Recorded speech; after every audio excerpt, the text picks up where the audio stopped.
ഇത് 100% ശരിയാണ്. ഇനി NRIസിന് ക്യാപിറ്റൽ ഗെയിൻ ടാക്സ് ഇല്ലാതെ, അതായത് ലാഭത്തിന് ഇനി ഇന്ത്യ ഗവൺമെന്റിന് ഇന്ത്യൻ ടാക്സ് ഇല്ലാതെ പൈസ തിരിച്ചെടുക്കാം. രണ്ട് കണ്ടീഷൻ: ഒന്ന്, ഇൻവെസ്റ്റ് ചെയ്യുന്നത് ഡോളറിൽ തന്നെയായിരിക്കണം. രണ്ട്, ഇൻവെസ്റ്റ് ചെയ്യുന്നത് ഗിഫ്റ്റ് സിറ്റിയിലായിരിക്കണം. എന്താണ് ഗിഫ്റ്റ് സിറ്റി? നിങ്ങൾക്ക് എല്ലാവർക്കും അറിയായിരിക്കും. എന്നാലും ഞാൻ പറയാം. Gujarat international fintech city. Gift city പറഞ്ഞാൽ ഇന്റർനാഷണൽ ഫിനാൻഷ്യൽ സർവീസ് സെന്റർ ആണ്. നമുക്ക് ഹോങ്കോങ് അല്ലെങ്കിൽ സിംഗപ്പൂർ അല്ലെങ്കിൽ ദുബായ് അല്ലെങ്കിൽ ന്യൂയോർക്ക് അല്ലെങ്കിൽ ടോക്കിയോയിലൊക്കെ ഉള്ളതുപോലെ ഒരു ഇന്റർനാഷണൽ ഫിനാൻസ് സർവീസ് സെന്റർ. അതൊരു സ്പെഷ്യൽ എക്കണോമിക് സോണാണ്. എന്താണ് അതിന്റെ ലക്ഷ്യം? വിദേശത്തും സ്വദേശത്തുമുള്ള വലിയ ഫിനാൻഷ്യൽ ഇൻസ്റ്റിറ്റ്യൂഷനെയും മറ്റുള്ള ഗ്ലോബൽ ഫിനാൻഷ്യൽ ഇൻസ്റ്റിറ്റ്യൂഷനെയും ആകർഷിക്കാനുള്ള ഒരു പ്രത്യേക മേഖലയാണ് അത്.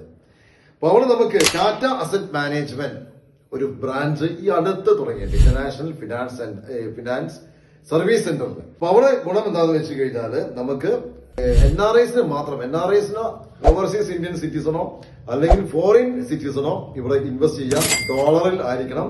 ഇതിന്റെ ഏറ്റവും വലിയ മെയിൻ അട്രാക്ട്, ഇത് നേരത്തെ ഉണ്ടായിരുന്നു, ഇത് പുതിയതല്ല. പക്ഷെ നേരത്തെ ഇത് കൊടുക്കേണ്ടത് ഏകദേശം 1.25 കോടി ഇൻവെസ്റ്റ് ചെയ്യേണ്ട ഈ ഫണ്ടിലേക്ക് ഇപ്പൊ വെറും $500 വെച്ച് നമുക്ക് സ്റ്റാർട്ട് ചെയ്യാം. ഏകദേശം 50,000 രൂപ താഴെ വരത്തുള്ളൂ.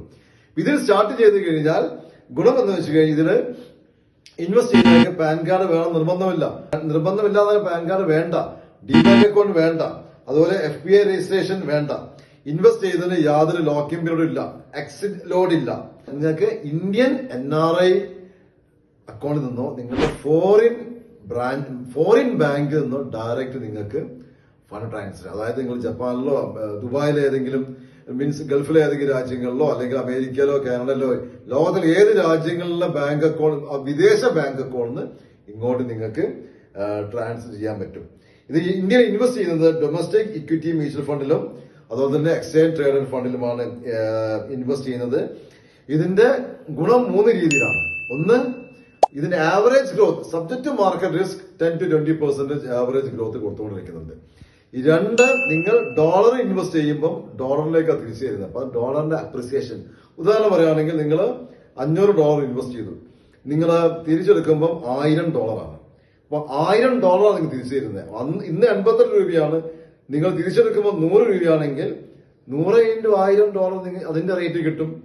മൂന്നാമത് ഇതിന് 0% ടാക്സ് ആണ്. ഫോർ എക്സാമ്പിൾ 20 ലക്ഷം രൂപ ഇതിൽ ഇൻവെസ്റ്റ് ചെയ്തു, ഒരു 15% average return subject to market risk കിട്ടിയിട്ടുണ്ടെങ്കിൽ അഞ്ചാമത്തെ കൊല്ലം നേരെ ഇരട്ടിയാവും, 40 ലക്ഷം രൂപയാവും. 40 ലക്ഷം രൂപയ്ക്ക് സാധാരണഗതിയിൽ 12% capital gain tax, long time capital gain tax സാധാരണ കൊടുക്കണം.